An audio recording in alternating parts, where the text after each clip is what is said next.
Bom, boa tarde. Meu nome é Bárbara Gomes. Eu fui aluna de iniciação científica do Inmetro, no Laboratório de Bioengenharia Tecidual. E nesse tempo, como aluna de iniciação científica, eu consegui desenvolver um projeto experimental que tinha por tema a avaliação da viabilidade de células hepáticas, mais conhecidas pela sigla EPG2, após tratamento com nanopartículas de prata. O meu orientador foi o Dr. Leonardo da Cunha Boldrini.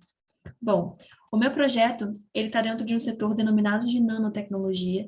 A nanotecnologia, ela visa a manipulação de átomos na escala nanométrica, com o intuito de funcionalizá-los e gerar, por consequência, um produto que seja reprodutível para diversos setores socioeconômicos. Uma das nanopartículas mais utilizadas são as nanopartículas de prata, por conta da sua vasta aplicabilidade. Dentre essas aplicabilidades, duas se destacam. A primeira seria por conta do seu potencial efeito biocida contra alguns micro-organismos, e a segunda, do seu potencial para a produção de medicamentos que possam vir a combater o câncer. Bom, a nanotecnologia, ela traz consigo um paradoxo, porque ao mesmo tempo que ela pode trazer pontos positivos, ela também pode trazer pontos negativos, a partir do momento em que ela pode ser usada de forma indiscriminada. Por conta disso, há cada vez mais a necessidade de estudos voltados para a padronização das técnicas que visam exatamente avaliar esses possíveis potenciais citotóxicos que podem ser gerados por conta dessa interação de nanopartículas, por exemplo, nanopartículas de prata, com células humanas, nesse caso, células de fígado. Visando, então, aumentar a confiabilidade na segurança da exposição de diversos produtos nanotecnológicos no que toca à saúde do ser humano. Por conta disso, o objetivo, então, do projeto foi de avaliar o possível potencial citotóxico gerado pela interação de nanopartículas de prata com células de fígado humano, visando também contribuir para a padronização de forma indireta desses testes de viabilidade. Para alcançar esse objetivo, tornou-se necessário, então, realizar a caracterização da solução de nanopartículas de prata, avaliando o tamanho, o índice de polidispersão por DLS e morfologia por MET. Em seguida, estabelecer a possível citotoxicidade de nanopartículas de prata após 48 horas de tratamento em diferentes concentrações por MTT e LDH, visando também encontrar o possível ponto que demarcou o início de alteração de viabilidade celular. E, por último, avaliar o tamanho médio das nanopartículas de prata do sobrenadante de cultivo celular após o tratamento de 48 horas. Para atingir esses objetivos, foi necessário estipular uma metodologia dividida em dois blocos. O primeiro bloco é o bloco de caracterização. Esse bloco, como o próprio nome diz, é responsável por demonstrar o tamanho médio dessas nanopartículas e também a morfologia. O segundo bloco é constituído por experimentos que visam avaliar a interação dessas nanopartículas de prata e o seu possível efeito citotóxico nas células de fígado. Bom, depois de cada experimento realizado, todos os dados eles foram compilados, as análises estatísticas foram realizadas e gráficos foram gerados. Partindo, então, para o primeiro experimento do bloco de caracterização, foi feita a análise do tamanho médio da população de nanopartículas utilizadas e também a avaliação do PDI, que é o índice de polidispersão no DLS, que é o dispersor de luz dinâmica. Antes de realizar esse primeiro experimento, foi necessário estipular quais seriam as concentrações utilizadas no projeto. A primeira concentração estipulada foi a concentração mãe. Essa concentração mãe era na concentração de 1 mg por ml. Depois foram estipuladas outras 8 concentrações, denominadas de concentrações de trabalho, que nada mais são que as concentrações de exposição das células EPG2 às nanopartículas de prata. Essas 8 concentrações estavam na medida de micrograma por ml. A menor concentração foi de 0,001 micrograma por ml e a maior de 10 microgramas por ml. Essa primeira parte do experimento foi realizada com o intuito de avaliar o comportamento da nanopartícula tanto em água ultrapura como em meio de cultivo, que nesse caso foi o meio de cultivo Demenlow suplementado com 10% de sorofetal bovino, que é o meio de cultivo utilizado para cultivar a célula EPG2. De forma individual, foram feitas as diluições e depois de realizar essas diluições referentes a cada concentração, elas foram adicionadas nas cubetas de vidro, como representado nos slides, e essas cubetas foram colocadas individualmente no equipamento de DLS. Ao serem colocadas no DLS, alguns parâmetros podem ser obtidos, como tamanho médio, PDI, porcentagem populacional e também gráfico de dispersão. Partindo para a segunda análise, o intuito aqui foi avaliar mais a morfologia dessas nanopartículas, mas também obter parâmetros de tamanho. A segunda análise foi exatamente avaliar essas nanopartículas no MET, que é o microscópio eletrônico de transmissão. Para isso, a solução escolhida foi a solução mãe, de 1 miligrama por ml. Foram pingadas cerca de 10 microlitros dessa solução, tanto em água quanto em meio em grades de cobre, com Formivar. Depois de secas ao ar, essa grade de cobre foi colocada no MET e micrografias puderam ser obtidas.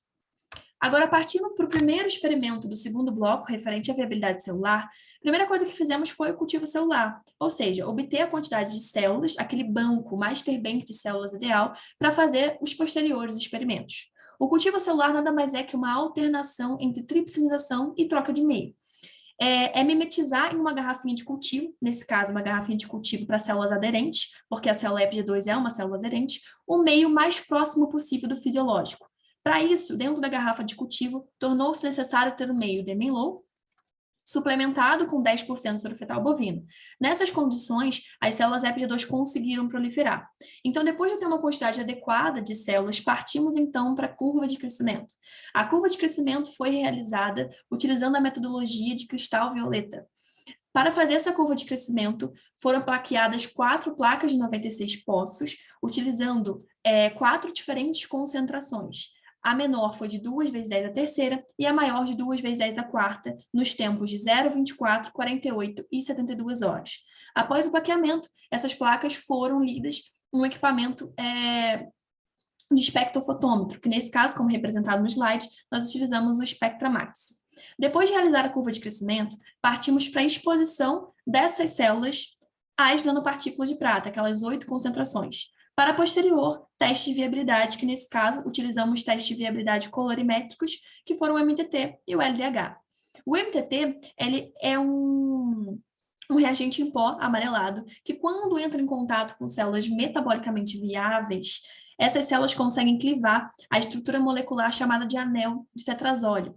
Ao realizar essa clivagem, há uma conversão de MTT para formazan, e essa conversão também gera uma alteração de cor, de amarelado para um azul arroxeado. O LDH é a lactato deshidrogenase, é uma enzima que está mais presente no meio intracelular. Quando há lise ou ruptura de membrana, a tendência é que eu tenha uma extrapolação do nível de LDH no meio extracelular. A leitura do MTT acontece da seguinte maneira: quanto maior a coloração, maior a viabilidade. Já o LDH é o oposto: quanto maior a coloração, menor é a minha viabilidade. Depois de realizar toda essa metodologia, foi possível então compilar todos os dados e chegar a possíveis resultados de discussão.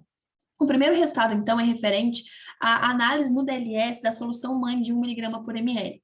Ao realizar essa análise, foi possível determinar que o diâmetro médio das nanopartículas continuaram estáveis tanto em meio de cultivo como em água ultrapura. O que isso significa? Significa que não houve alteração significativa de tamanho.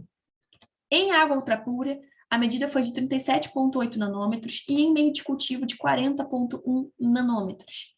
E o índice de polidispersão em água foi de 0,4 e em meio de cultivo próximo também a 0,4. Passando para a segunda avaliação da caracterização no DLS, avaliamos então aquelas 8 concentrações de trabalho, de 0,001 micrograma a 10 microgramas. Ao realizar essa avaliação, foi possível determinar também que o diâmetro médio continuou estável ao realizar as comparações e análise estatística entre as concentrações em meio de cultivo. Vale ressaltar que a análise aqui dessas 8 concentrações foi feita somente em meio de cultivo, porque elas foram diluídas a partir da solução mãe, que já tinha sido analisada em água e em meio, e como estava estável, não tinha necessidade também de analisar em água. Em relação ao tamanho, foi de 30 nanômetros e o PDI deu em torno de 0,6. Partindo então para a terceira análise, um dos últimos experimentos feitos no projeto, o intuito aqui foi de avaliar qual seria o tamanho das nanopartículas que ficaram sobrenadantes após 48 horas de tratamento.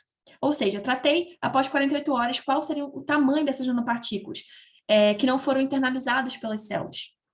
Foi possível determinar que o tamanho médio foi de 20 nanômetros e o PDI de 0,5. Ou seja, que possivelmente, gerou-se uma hipótese de que fatores como saturação de membrana e sedimentação, além do tamanho, são fatores diretamente importantes para a não internalização dessas nanopartículas pelas células EPG2. Partindo agora para a análise de match, mais para a parte morfológica, Ao realizar a análise da solução mãe em água ultrapura, foi possível determinar, como indicado pela seta amarela, que as nanopartículas têm uma morfologia esférica, e ao comparar com escala, algumas micrografias obtidas, que o tamanho ali realmente, o tamanho médio é de 20 nanômetros.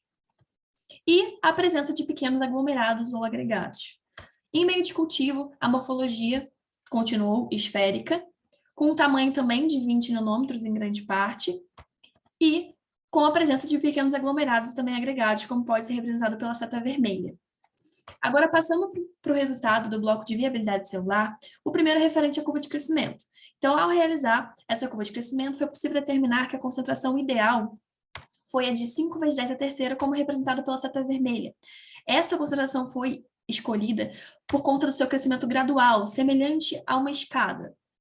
Agora, passando para o experimento já de viabilidade, ou seja, o experimento da parte colorimétrica, que é o MTT, após 48 horas de tratamento com essas nanopartículas, foi possível determinar que houve sim perda significativa da viabilidade nas últimas 5 concentrações, no qual dessas 5 concentrações, a de 10 microgramas por ml é a considerada como maior relevância, porque ela chegou a quase reduzir 50% da viabilidade celular.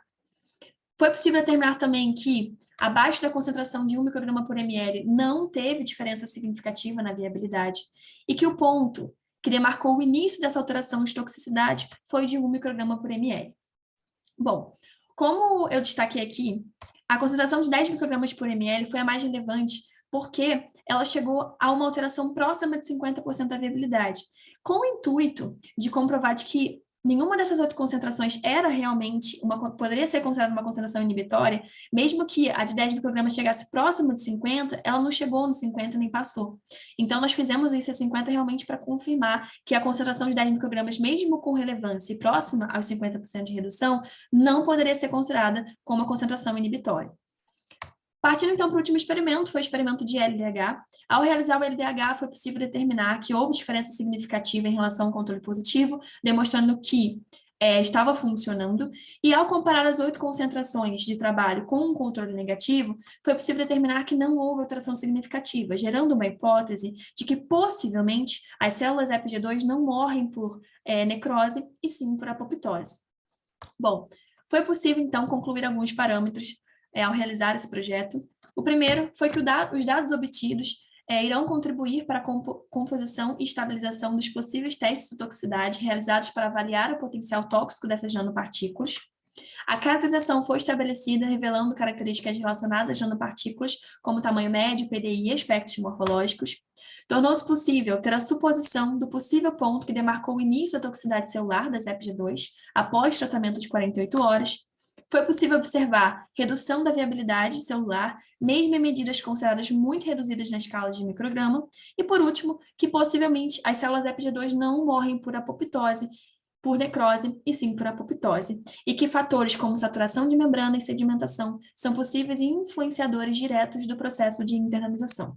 Bom, é isso. Muito obrigada e eu espero que vocês tenham gostado.